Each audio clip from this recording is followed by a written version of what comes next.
ang dami pong mayayaman sa Pilipinas. So, they're not flexing. Mas marami pang nagpe-flex na hindi talaga. Ma'am Cha, ito pa yung isa pang nag-caught ng attention namin na comments. Sa dami daw ba ng bumibili ng alas dito sa Maddox? Masasabi mo raw ba na mahirap ang Pilipinas? Hindi. Hindi. Alam mo, Ma'am Heda, before, syempre, tayo, ako galing ako sa hirap, nung panahon na yon na nasa hirap talaga ako ng buhay, ang nakikita ko kasing environment ko, yung mga nandun din. Ngayon, nung nandito na ako sa posisyon na to, nandito tayo sa Maddox, dito ko napatunayan, dito ko nakita na ang daming mayaman sa Pilipinas. Dati kasi nung bata pa ako, lagi nilang sasabihin, mahirap ang Pilipinas. Yun ang kalat na kalat sa social media na mahirap ang Pilipinas. So naniniwala ako na mahirap ang Pilipinas kasi yun din naranasan ko. Sa bagay, oo. So ngayon, nung nandito na tayo, doon po namin nakita na ang dami pong mayayaman sa Pilipinas.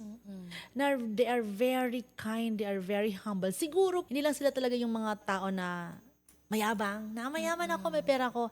Doon din po namin na-experience na ang babait nila, ang humble nila. Kung sino po yung talagang mga bumibili sa amin, na mga may pera, ang babait lang. Yes, totoo yun. Sabi ko nga before pupunta dito, naka-tsinelas. Naka-short lang yan. Tapos bibili ng ganitong alahas. Tapos makita mo yung relo. Parang mas mahal pa to kaysa bahay ko yung relo. Di madam. Tapos paglabas mo, naka-Ferrari. Diba? Tapos ang babait. Sobra. Siguro yun din. Hindi naman sila na-identify na mayaman.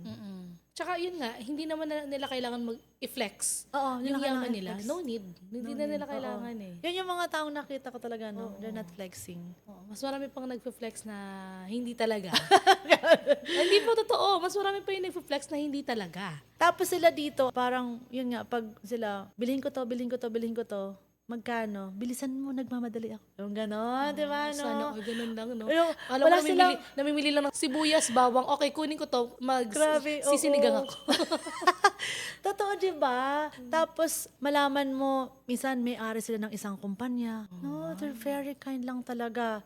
They're not even telling na, may-ari ako ng company, I am the owner of this one. No. Ang babait lang talaga nila, Oo, no? kasi hindi sila entitled. Alam mo yung marami silang pera pero ginagamit nila yun sa tama, kung ano yung mga gusto nila, sa family nila, sa mga employees nila. Hindi na nila kailangan ipakita sa mundo na mayaman ako, marami akong pera. Baka, tsaka mamaya kasi, baka yun pa yung way ng mga masasamang loob para maging target kayo. Yung gano'n, di ba? Be humble. Yung gano'n lang kasimple, no? Kung ano yung meron ka, kung ano yung profession mo, di... Sa'yo na lang, achievement mo sarili mo. No need na ipagyabang, no?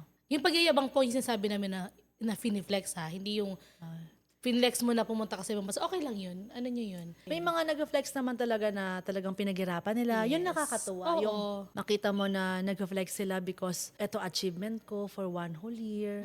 Tapos pinaghirapan ko, pinag-ipunan ko. Yung gano'n, nakakatuwa. Nakakatuwa. Yes. Sometimes nakaka-inspire talaga din. Nakaka-inspire. Kaya po, iwasan din natin yung pangbabash sa mga nag-flex ng sobra.